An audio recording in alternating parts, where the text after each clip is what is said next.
ఏముంది అయిందా? సభ కాలేదు కదా, ఓన్లీ ప్రెస్ మీట్కి మార్చుకున్నాడు కదా, ఓన్లీ ప్రెస్ మీట్. మీరు అడుగుతారా? ఏం మాట్లాడండి, ఏం మాట్లాడండి చెప్పేదాన్ని. తెలంగాణ ఏమన్నా పాకిస్తాన్లో ఉందా? మమ్మల్ని ఎందుకు రాని రావడానికి పాస్పోర్ట్ అవసరమా? కాంగ్రెస్ ప్రభుత్వం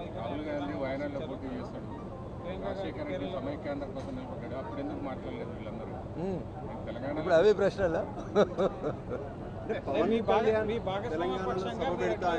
అనుమతి దొరకకపోవడం, ఆయన ఆవేదన వ్యక్తం చేయడాన్ని మీరు కూటమి నేతగా ఏ విధంగా చూస్తారు? Audio check. అందరికీ నమస్కారం. నేను మీ రఘునందన్ రావు, ఎంపీ మెదక్. ముందుగా తెలంగాణ రాష్ట్ర ప్రజానికానికి అందరికీ కూడా తెలంగాణ రాష్ట్ర ఆవిర్భావ దినోత్సవం సందర్భంగా శుభాకాంక్షలు తెలియజేస్తూ, తెలంగాణ రాష్ట్ర సాధనలో అమరులైనటువంటి సుమారు 1200 మంది విద్యార్థులకి, సోదరీమణులందరికీ కూడా ఈ సందర్భంగా ఆ అమరవీరులందరికీ కూడా నేను శిరస్సు వంచి నమస్సుమాంజలు తెలియజేస్తూ, తెలంగాణ రాష్ట్ర సాధన తర్వాత జరుగుతున్నటువంటి అనేక రకాలైనటువంటి పరిణామాలు ఆ అమరవీరుల ఆత్మలని కొన్ని సందర్భాల్లో ఇబ్బంది పెట్టినట్టుగా మేము భావిస్తూ ఉన్నాం. కానీ ఏదేమైనప్పటికీ కూడా తెలంగాణ రాష్ట్ర ఏర్పాటు గత 6 దశాబ్దాల సుదీర్ఘ భారతదేశ చరిత్రలో ఒక పోరాటం.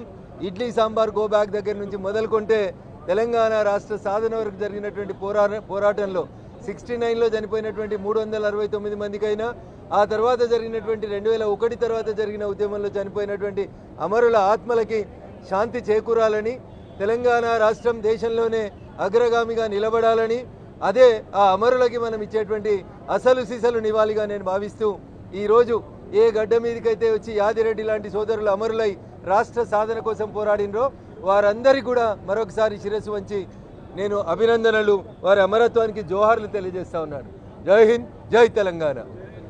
సార్, మీ భాగస్వామ్య పక్షి జనసేన అధినేతని తెలంగాణలో సభ పెట్టలేకపోవడం, తెలంగాణ నవసంకల్పాన్ని ఒక తెలంగాణ సమస్యలపైన ఆయన మాట్లాడేందుకు ఒక సభ పెట్టుకున్నారు, దానికి అనుమతించలేదు. ఎట్లా చూస్తారు దీన్ని? ఇది కాంగ్రెస్ పార్టీ. రేవంత్ రెడ్డి గారు అంటారు మా కాంగ్రెస్ పార్టీలో ప్రజాస్వామ్యం ఎక్కువ ఉంది, ఎవరైనా ఎక్కడైనా ఎప్పుడైనా మాట్లాడవచ్చు అని అంటాడు. మరి అట్లాంటప్పుడు పక్క రాష్ట్ర ముఖ్యమంత్రి వచ్చి ఒక సభ పెట్టుకుంటే కాంగ్రెస్ పార్టీకి వచ్చినటువంటి ఇబ్బంది ఏముందో నాకు అర్థం కాలేదు. దేశంలో అనేక మంది అనేక ప్రాంతాలకు వెళ్ళి మాట్లాడుతూ ఉంటాం. రేవంత్ రెడ్డి గారు ఢిల్లీ కూడా వచ్చి మీడియాతో చిట్ చాట్ చేస్తూనే ఉంటాడు. అట్లే ఇంకో రాష్ట్ర ఉప ముఖ్యమంత్రి పక్క రాష్ట్రానికి వచ్చి ప్రెస్ మీట్ పెడితే ఎవరికైనా, లేదా సభ పెడితే ఎవరికైనా అంత ఆందోళన చెందాల్సినటువంటి అవసరం అయితే నాకైతే ఏం కనబడతలేదు. అంటే తెలంగాణ పాకిస్తాన్లో ఉందా? మమ్మల్ని ఎందుకు రానివ్వరు? ప్రజాస్వామ్య దేశం